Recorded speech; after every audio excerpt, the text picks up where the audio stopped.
one of the characters that I've been talking about this week and just the lead up to another chance to maybe go to a Super Bowl.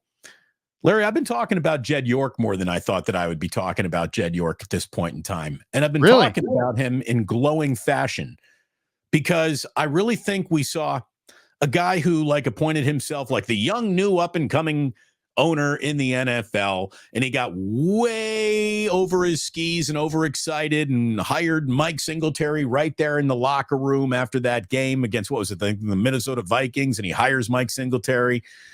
And obviously that doesn't work out. Then it's Harbaugh, and things are really good.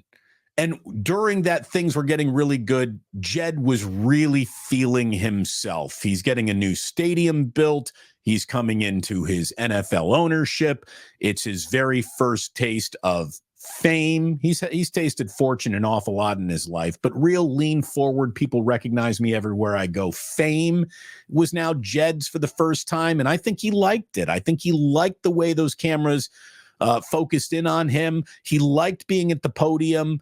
He saw himself playing that I'm a great owner, Eddie D, everyone's going to love me sort of, in his own mind fiction. And then the Harbaugh divorce happened, and it was an ugly divorce. And then the arrogance of hiring Tom Sula, thinking, well, anyone can come in here. This team's so good. We built something so special to coach this team. And then the Chip Kelly disaster. And, I might not like Levi Stadium. Doesn't even matter. The NFL clearly does, having awarded it a second Super Bowl. And then you look at Jed just vanishing. Outside of Kyle Shanahan's introductory press conference, I can't think of the last time we actually saw Jed York or him trying to gobble up an inch of writer space or media morsels or anything like that. He is faded away. And I just think he's learned an awful lot. He's grown up an awful lot. The 49ers business that they're doing is incredibly brisk business.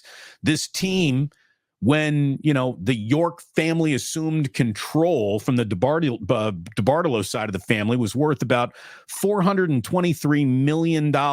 And then come 2019, they're worth $3.5 billion. And obviously, this isn't all Jed's business acumen.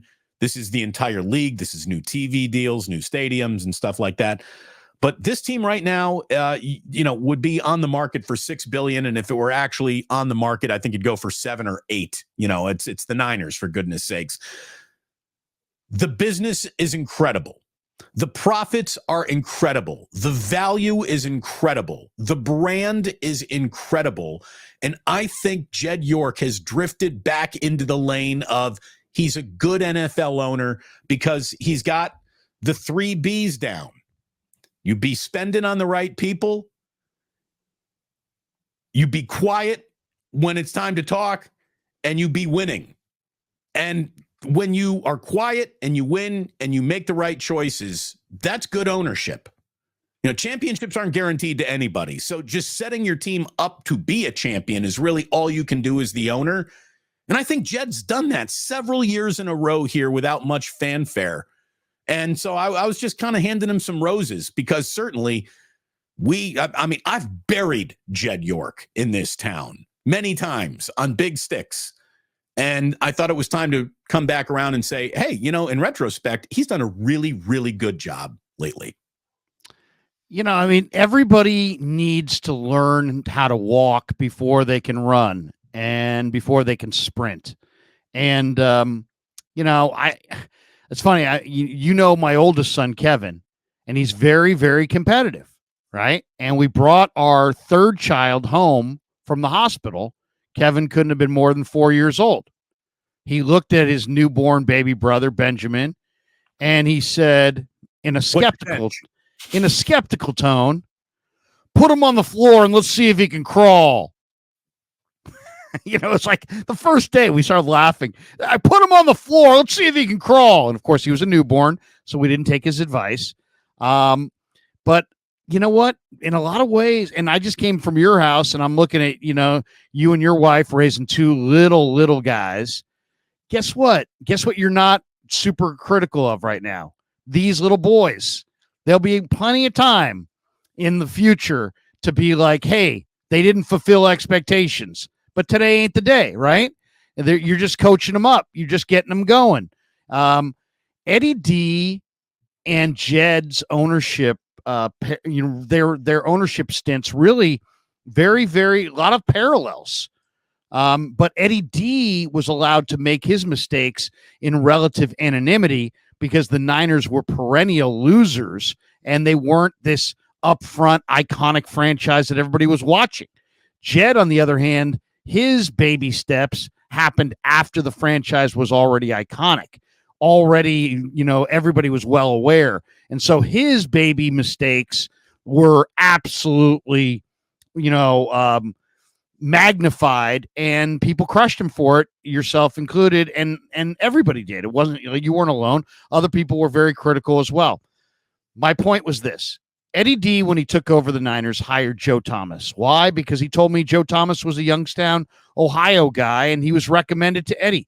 So he hired Joe Thomas. What did Joe Thomas do? He came in, he made terrible trades. He made one trade where he traded like 4 or 5 draft picks, including one that became a running back named Joe Cribbs, to the Buffalo Bills for washed up O.J. Simpson with a bad knee. They made bad hires, bad decisions, and they stumbled around for a couple of years. And then he found Bill Walsh and John McVay and got the hell out of the way and turned the football operation over to those guys. And the rest is history. 3 years later, they're winning the Super Bowl in 81. 3 years after that, they're winning their second. 5 years later, they're winning their third. 6 years later, they're winning their fourth. And suddenly Jed, Eddie's the toast of the town and one of the great owners, and now he's in the Hall of Fame. Jed hired some guys initially. It didn't work out. Then had the Harbaugh situation. Harbaugh and him did not see eye to eye. They mutually parted ways. He made a huge mistake there because he had no idea who he wanted to go to when he got rid of Harbaugh. You can't get rid of a coach who's 44, 19-1 and not have an idea of who you're going to. Then he stumbled around for 2 years with Tom Sula and Chip Kelly. All the while, though, as the revenues in this league grew, Jed was like, you know what? I'll pay off Tom Sula and all those coaches. Oh, Harbaugh's coaches have to be paid off. I'll pay them off. Oh, Chip Kelly's coaches all need to be paid off. I'll pay all them off.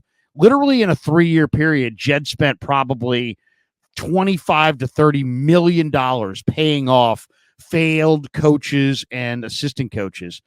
And then he arrived at Shanahan and Lynch.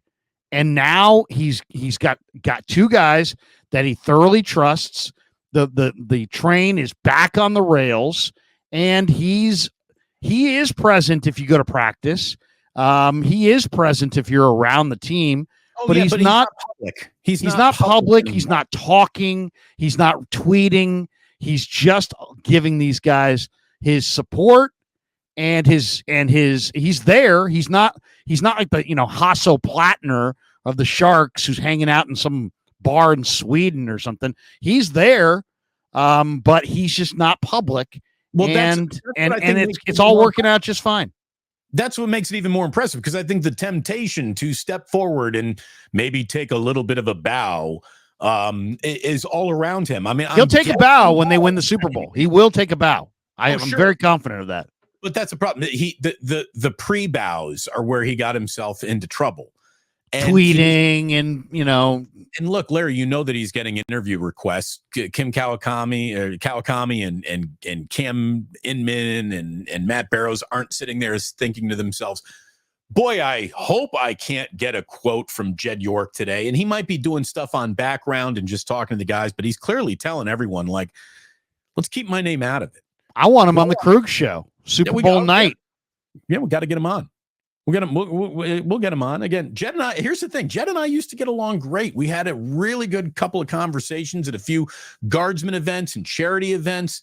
And then Levi's Stadium opened, and Jed used to follow me on Twitter. And the night Levi's Stadium opened, Jed unfollowed me on Twitter because obviously my initial review wasn't sitting well with him at all. And so he gets a bad rap, dude. He gets a bad rap. Here's my bottom line for an owner is this: are you willing to cut the check? And he is. He's been willing to cut the check. When you think it's free to take a traveling party of 200 people and have them stay at the Broadmoor in Colorado Springs. But he did it. Why? Because Shanahan said, you know what? We'll maybe have a little bit more rest.